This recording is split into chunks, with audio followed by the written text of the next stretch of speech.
Hey, Shakur. Hey, I hope you doing what makes you tick. I hope you ain't doing all no extra shit. You don't need all that extra shit. You better be doing what make you tick.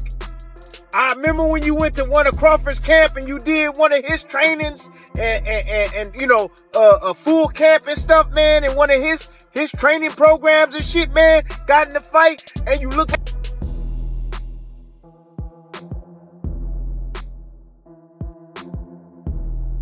Timothy Bradley is raising serious red flags, and he's not being subtle about it.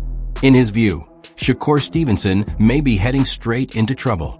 Bradley has pointed out what he believes is a risky pattern in Shakur's preparation, one that he considers alarmingly careless given the level Shakur is competing at and the kind of power Teofimo Lopez brings into the ring.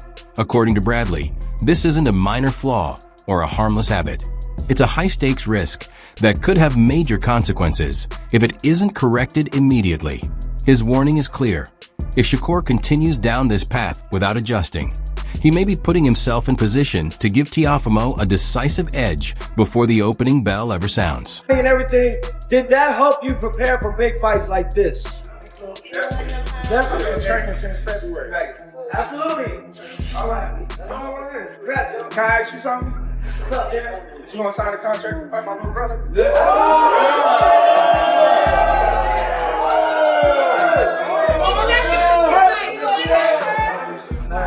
And there we go. Yes.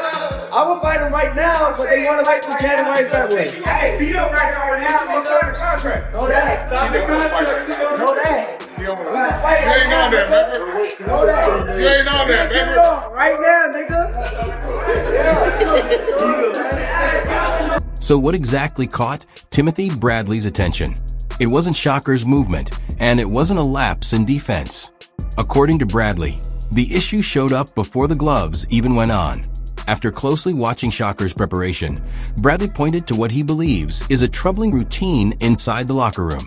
But he claims that instead of using fresh, professional-grade gauze and tape for each session, Shakur has been reusing old hand wraps, cutting them off after training, and then taping them back on for the next workout.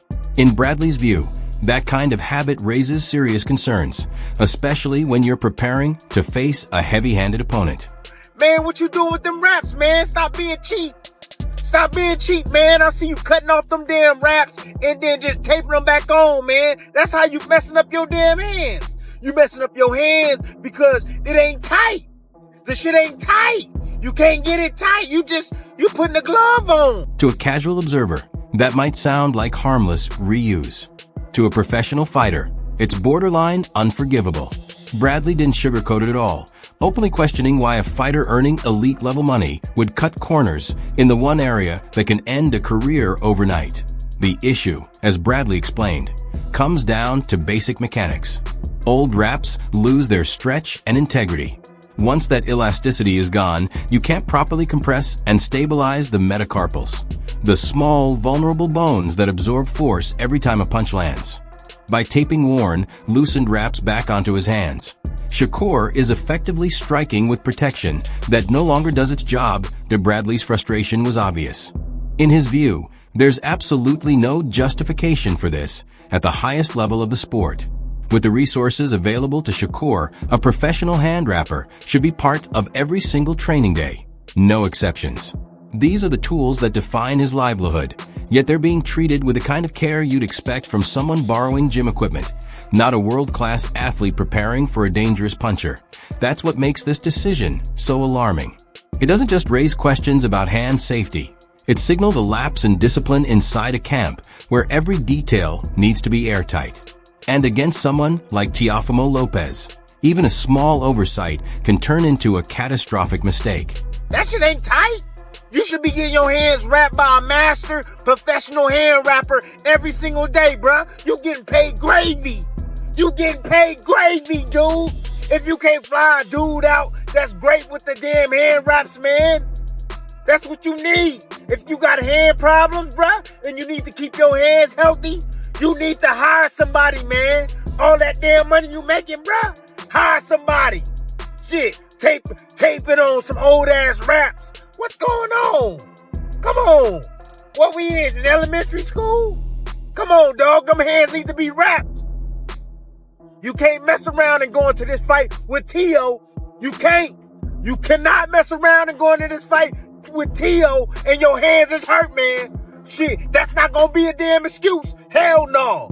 This is a dude, man, Teofimo Lopez, bro. He been going at us. Yeah. And when I say at us, yeah, straight to our face, saying monkeys and bananas and all this shit.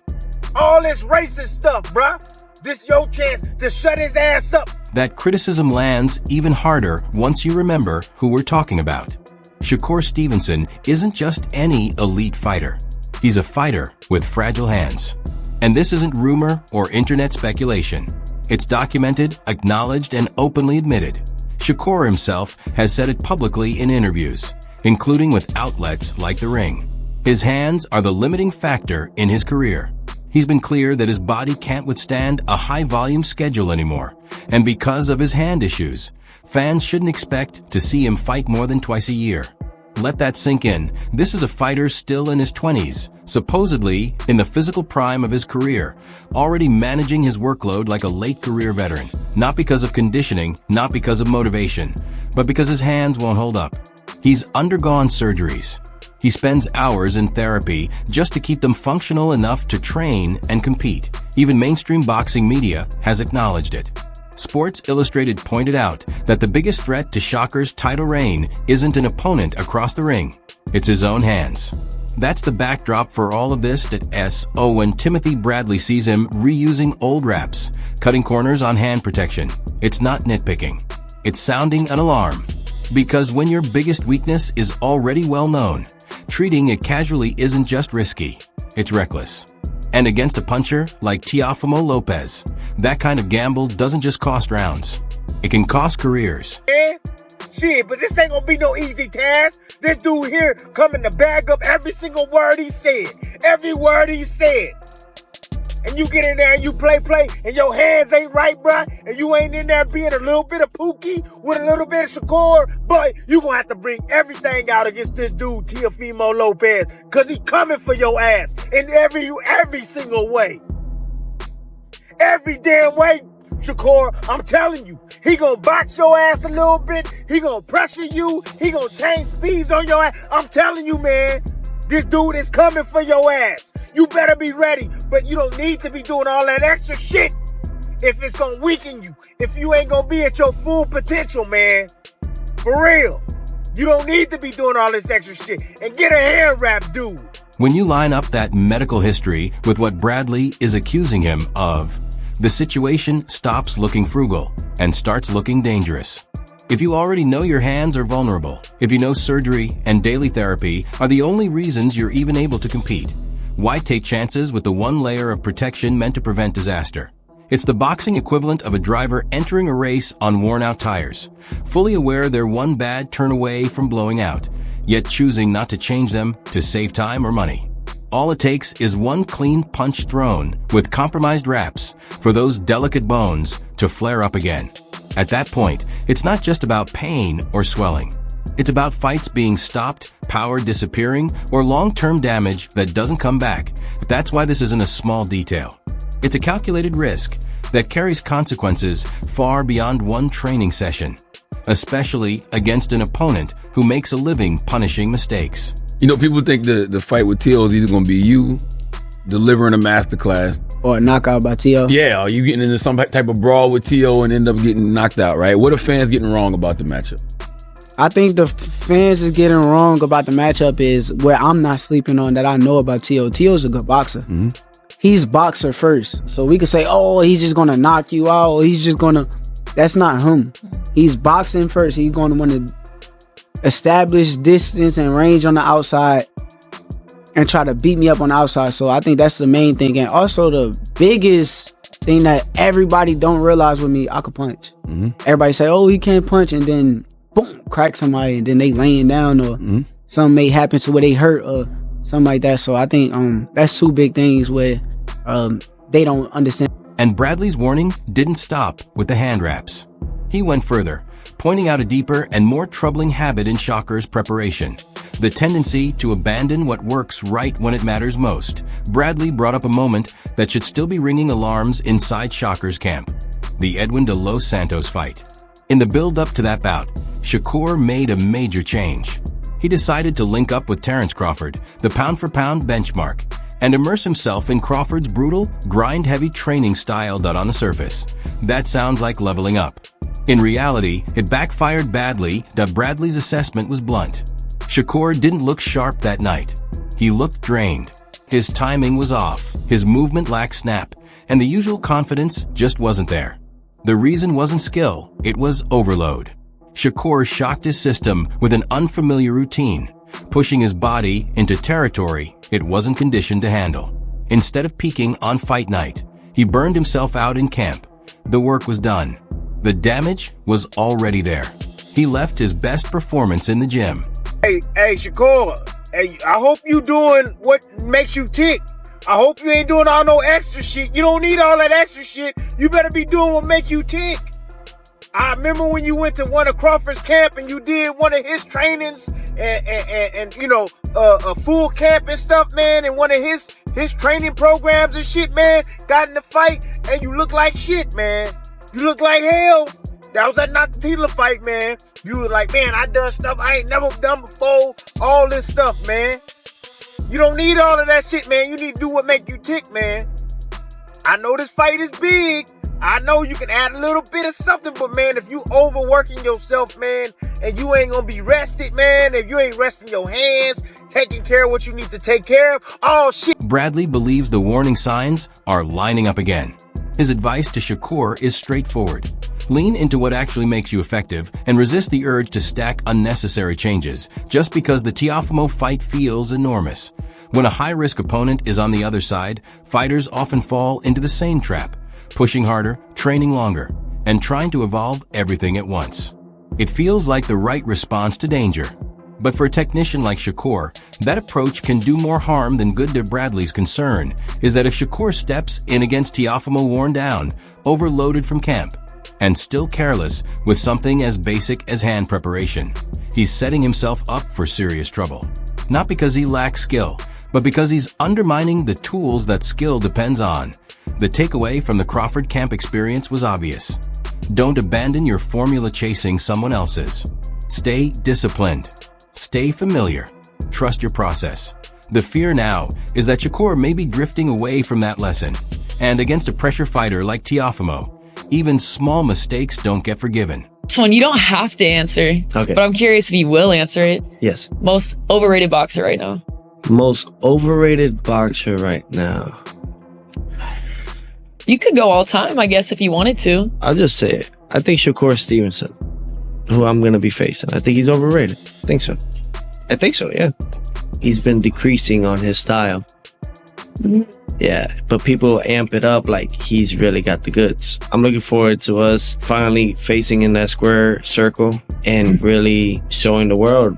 But I'm really going to... But the conversation can't stop at preparation alone. You also have to look at who's standing on the opposite side of the ring. This isn't a cautious stylist looking to outpoint his way through 12 rounds. This is Teofimo Lopez.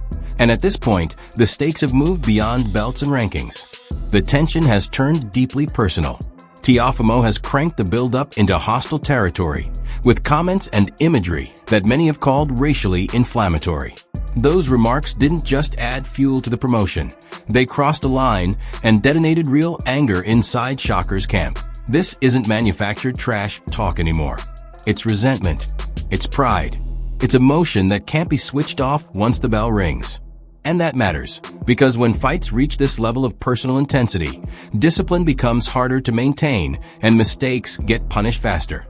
Shakur isn't just preparing for a dangerous puncher. He's preparing for a rival who believes hostility is a weapon. Someone trying to drag the fight into uncomfortable emotional territory before the first punch is even thrown. And against a fighter like Teofimo, who thrives on chaos and momentum, that kind of emotional edge can either sharpen you or crack you at the worst possible moment. It's really that time for him to really take his first loss and, you know, me whoop his ass to the point where Either he quits on the stool or I knock him out. How I see this fight being played out is with me pretty much setting that momentum for the people out there as well. You know, not really trying to force for it. However, I can't be too technical with Shakur. You got to make it a little ugly. You got to make it a little ugly. If you try to be too technical with Shakur, it could be too long of a weighted chess match. You know, certain people don't want to see that. They don't want to see pop shots. You know what I mean? They want to see good action. I have yet to see, and I think you could attest with me, I don't think we have seen Shakur face anyone higher than who he's going to face next, and that's of me. So, you know, I definitely, you know, commend him at least for stepping up to the plate. But I think it's time. I think it's really that time for him to really take his first loss and, you know, me whoop his ass to the point where either he quits on the stool or I knock him out. You really believe that, you know, because everyone will say, oh man, Shakur is probably one of the best defensive fighters in the game. You really believe you can stop Shakur Stevenson? Yes. Bradley emphasized that this fight now carries an extra weight for Shakur. He isn't just trying to win rounds. He's carrying the pressure of silencing someone who disrespected him on a deeply personal level. And that's where emotion becomes dangerous. Because emotion can sharpen you, but it can also betray you. Teofimo Lopez isn't just a loudmouth. He's chaos with intent. Bradley described him as a fighter who breaks rhythm, changes speeds without warning, and floods you with pressure until structure collapses. He's not fighting clean patterns. He's fighting reactions that if Shakur walks into this bout emotionally charged, trying to punish Teofimo instead of control him, then his hands have to be flawless. You cannot hesitate against a fighter like Lopez. You cannot second-guess a left hand because you feel a twinge of pain. One moment of doubt is all Teofimo needs to crash the pocket and turn discipline into survival. Teofimo isn't coming to prove a point verbally anymore. He's coming to enforce it physically. He wants to bully Shakur, crowd him, and test whether that composure holds when fire is coming back. And if Shakur's hands betray him early, if those wraps fail and the power can't be returned with authority, then the defense won't be enough. The footwork won't save him. The wizardry doesn't matter if there's nothing coming back to keep Teofimo honest. That's the danger Bradley is warning about. Not skill, not talent, but a perfect storm of emotion, chaos, and compromised tools, all colliding against the wrong opponent. I think it's one of those matches where you're sitting there and you're saying, how good is Shakur Stevenson? You know, how good is he? I hear a lot of people talking about him, but how good is he? You know, he's already accomplished or is a 3-division world champion already, 126, 130, 135. He has a chance to be, what, 4-division world champion already in his career? Man, I mean, look, I think it's a great opportunity, but the fight just has to happen. You know, style matchup, you got a defensive wizard versus I want to say somewhat of a freak of nature. You know, let me get some props to Teofimo Lopez other than, you know, bashing. Yeah. The kid has, on his biggest moments, has shown up. He has. He beat Taylor. He beat Lomachenko when everybody doubted him. You know, and this is another opportunity that he likes. He likes these big old challenges. You know what I'm saying? To show up and defeat all the odds. So this is down his alley. Teo is very selective when he chooses to fight these men, you know? So we gonna see if according to his calculations, if this is the right move. We gonna see. Bradley dropped one of the most striking pieces of advice for Shakur. He needs a little Pookie and Ray in this fight. In other words, pure Olympic precision and textbook technique won't cut it here. He needs grit, instinct, and that raw, fight-or-die mentality. This bout is going to get messy, physical, and unpredictable. But there's the catch. You can't bring that street-level toughness if your preparation is sloppy or corners are cut. To stand your ground, trade shots when necessary, and impose yourself on a fighter like Teofimo Lopez, you have to trust your own body completely. Every punch, every counter, every defensive maneuver depends on knowing that your hands will hold up under impact. Confidence isn't just mental in this fight, it's physical.